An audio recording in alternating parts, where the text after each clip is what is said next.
Teoría cognitivo-social. Durante la primera mitad del siglo XX, la escuela comportamental de la psicología se convirtió en una fuerza predominante. Los conductistas propusieron que todo aprendizaje era el resultado de la experiencia directa con el medio ambiente a través de los procesos de asociación y refuerzo. Bandura explicó la transición entre el conductismo y el cognitivismo, concordando con las teorías del aprendizaje conductista, del condicionamiento clásico y del condicionamiento operante, agregando dos ideas importantes. Los procesos mediadores ocurren entre estímulos y respuestas. El comportamiento se aprende del medio ambiente a través del proceso de aprendizaje observacional. Aunque esta teoría también está fundamentada en muchos de los conceptos básicos de la teoría del aprendizaje tradicional, se creía que el concepto de refuerzo no podía explicar todos los tipos de aprendizaje. Robert Bandura nació en Alberta, Canadá, en 1925.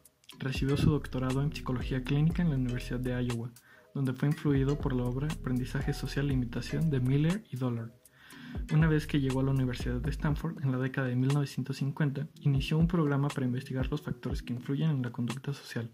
Bandura creía que las teorías del condicionamiento, que estaban en boga en este momento, no explicaban por completo la adquisición y la realización de conductas prosociales y desviadas, pues estaban apoyadas principalmente por estudios de aprendizaje animal o humano en situaciones individuales.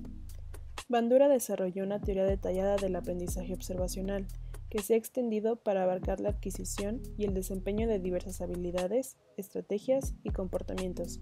Los principios cognitivos sociales se han aplicado al aprendizaje de habilidades cognitivas, motoras, sociales y de autorregulación, así como a otros temas, por ejemplo, la violencia, el desarrollo moral, la educación, la salud y los valores sociales. La publicación de Autoeficacia, el ejercicio del control en 1997, Bandura amplió su teoría para explicar la manera en que las personas buscan controlar acontecimientos importantes de su vida mediante la autorregulación de sus pensamientos y acciones. Según la propuesta de Bandura, considera que las personas actúan sobre el ambiente y a la vez son influidas por la forma en que lo entienden. Son proactivos e independientes. Los procesos cognitivos y de reflexión sobre uno mismo son cruciales para la conducta humana. Las personas no son un organismo reactivo o condicionado por el ambiente, hacen planes y predicen las consecuencias. En una palabra, son agentes. El enfoque de Bandura es una teoría del aprendizaje social que investiga cómo se forma y se modifica la conducta en un contexto social. Sostiene que no cabe suponer que los datos de experimentos, donde no existe interacción social, se pueden aplicar al mundo real, porque pocas personas funcionan en una soledad absoluta. Bandura reconoce que gran parte del aprendizaje se debe al reforzamiento, pero insiste en que casi todo tipo de conducta se puede adquirir sin recibir reforzamiento directo alguno. Su teoría también es llamada aprendizaje por observación, nombre que subraya que observar la conducta ajena y sus consecuencias es muy importante para el proceso de aprendizaje. En vez de experimentar directamente el reforzamiento derivado de nuestros actos, aprendemos en razón del reforzamiento vicario, es decir, observamos la conducta de otros y sus consecuencias. La teoría de Bandura se caracteriza por su interés en el aprendizaje por observación o ejemplo, y no siempre por medio de la acción directa.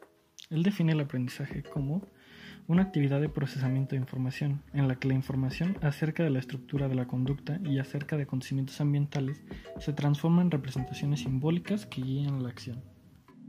En esta definición destacan tres aspectos: la acción del sujeto, persona, la conducta y el ambiente.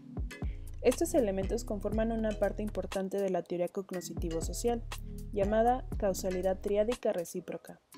Se considera que en dichos elementos existe una relación recíproca que promueve o disminuye las posibilidades de aprendizaje y desempeño.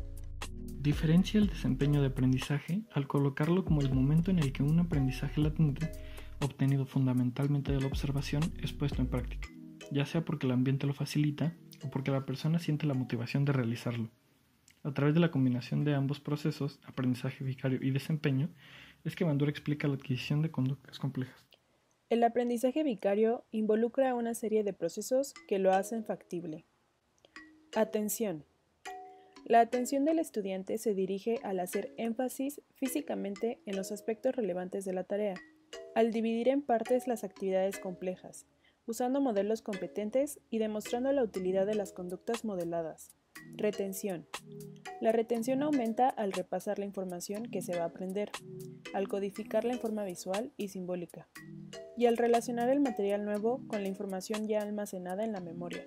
Producción. Las conductas emitidas se comparan con la propia representación conceptual. La retroalimentación ayuda a corregir las deficiencias. Motivación.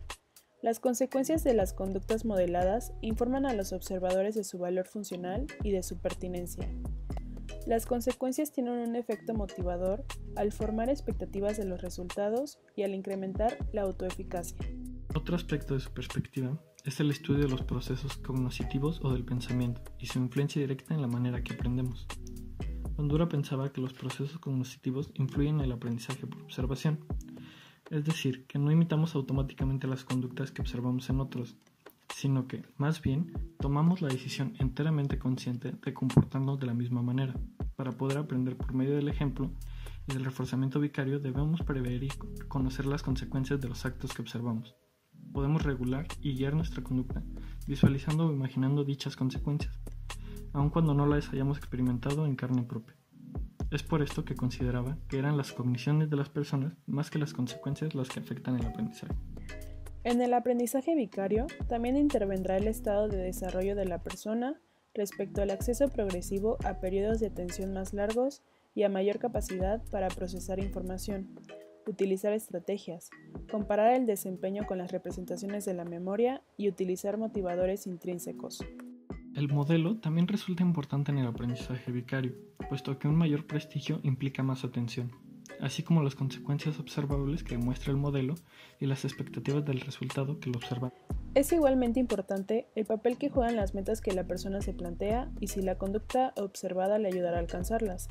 Si además empatan con sus valores, la motivación incrementa. Otro de los factores de mayor peso involucra la concepción personal del observante, denominada autoeficacia.